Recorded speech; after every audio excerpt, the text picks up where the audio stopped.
The 1 Year Bible, English Standard Version, February 14, Exodus 37:1 through 38:31. Bezalel made the ark of acacia wood. 2 cubits and a half was its length, and a cubit and a half its breadth, and a cubit and a half its height. And he overlaid it with pure gold inside and outside, and made a molding of gold around it. And he cast for it 4 rings of gold for its 4 feet, 2 rings on its one side, and 2 rings on its other side. And he made poles of acacia wood, and overlaid them with gold, and put the poles into the rings on the sides of the ark to carry the ark. And he made a mercy seat of pure gold. 2 cubits and a half was its length, and a cubit and a half its breadth. And he made 2 cherubim of gold.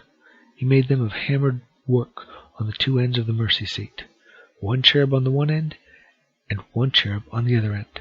Of one piece with the mercy seat he made the cherubim on its 2 ends. The cherubim spread out their wings above, overshadowing the mercy seat with their wings, and their faces one to another.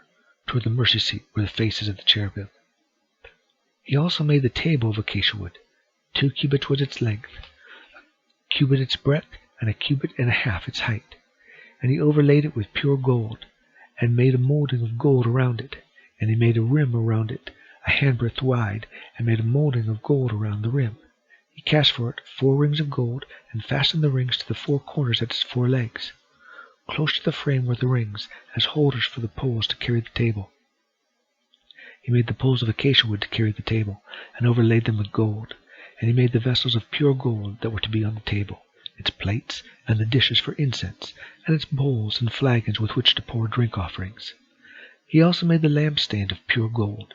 He made the lampstand of hammered work. Its base, its stems, its cups, its calyxes, and its flowers were of one piece with it, and there were 6 branches going out of its sides, 3 branches of the lampstand out of one side of it, and 3 branches of the lampstand out of the other side of it. 3 cups made like almond blossoms, each with calyx and flower on one branch, and 3 cups made like almond blossoms, each with calyx and flower on the other branch. So for the 6 branches going out of the lampstand. And on the lampstand itself were 4 cups made like almond blossoms, with their calyxes and flowers, and a calyx of one piece with it under each pair of the 6 branches going out of it. Their calyxes and their branches were of one piece with it. The whole of it was a single piece of hammered work of pure gold. And he made its 7 lamps, and its tongs, and its trays of pure gold. He made it and all its utensils out of a talent of pure gold. He made the altar of incense of acacia wood. Its length was a cubit, and its breadth was a cubit. It was square, and 2 cubits was its height. Its horns were of one piece with it. He overlaid it with pure gold, its top, around its sides, and its horns. And he made a molding of gold around it, and made 2 rings of gold on it under its moldings, on 2 opposite sides of it, as holders for the poles with which to carry it. And he made the poles of acacia wood, and overlaid them with gold. He made the holy anointing oil also, and the pure fragrant incense, blended as by the perfumer. He made the altar of burnt offering of acacia wood. 5 cubits was its length, and 5 cubits its breadth. It was square, and 3 cubits was its height. He made horns for it on its 4 corners. Its horns were of one piece with it, and he overlaid it with bronze. And he made all the utensils of the altar, the pots, the shovels, the basins, the forks, and the fire pans. He made all of its utensils of bronze, and he made for the altar a grating, a network of bronze under its ledge, extending halfway down. He cast 4 rings on the 4 corners of the bronze grating as holders for the poles.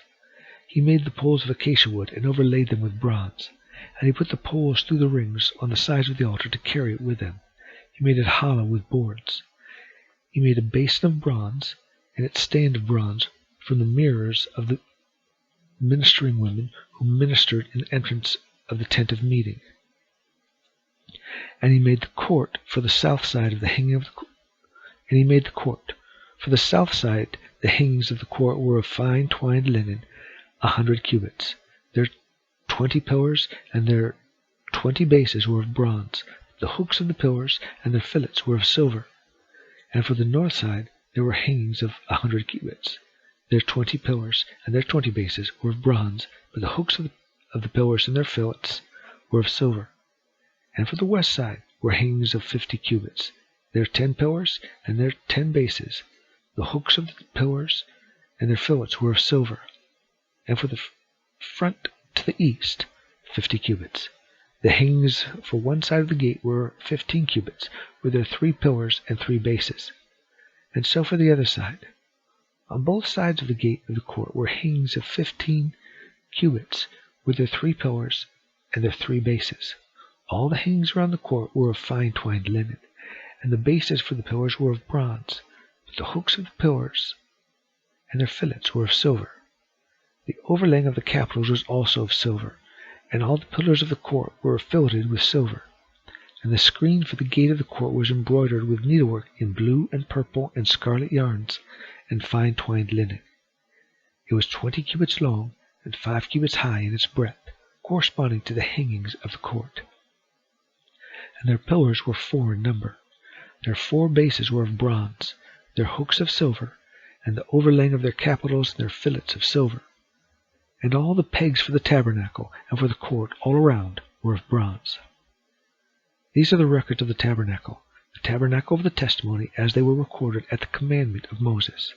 The responsibility of the Levites under the direction of Ithamar, the son of Aaron the priest. Bezalel, the son of Uri, son of Hur, of the tribe of Judah, made all that the Lord commanded Moses. And with him was Oholiab, the son of Ahisamach, of the tribe of Dan, an engraver and designer and embroiderer in blue and purple and scarlet yarns and fine twined linen. All the gold that was used for the work, in all its construction of the sanctuary, the gold from the offering, was 29 talents and 730 shekels, by the shekel of the sanctuary. The silver from those of the congregation who were recorded was 100 talents and 1,775 shekels, by the shekel of the sanctuary. A bekah, a head, that is, half a shekel, by the shekel of the sanctuary, for everyone who is listed in the records from 20 years old and upward, for 603,550 men. The 100 talents of silver were for casting the bases of the sanctuary and the bases of the veil, 100 bases for the 100 talents, and a talent a base. And of the 1,775 shekels he made hooks for the pillars, and overlaid their capitals, and made fillets for them. The bronze that was offered was 70 talents and 2,400 shekels. With it he made the bases for the entrance of the tent of meeting, the bronze altar, and the bronze grating for it, and all the utensils of the altar, the bases around the court, and the bases of the gate of the court, all the pegs of the tabernacle, and all the pegs around the court. Matthew 28, verses 1 through 20. Now after the Sabbath, toward the dawn of the first day of the week, Mary Magdalene and the other Mary went to see the tomb. And behold, there was a great earthquake, for an angel of the Lord descended from heaven, and came and rolled back the rock, and sat on it. His appearance was like lightning, and his clothing white as snow. And for fear of him, the guards trembled and became like dead men.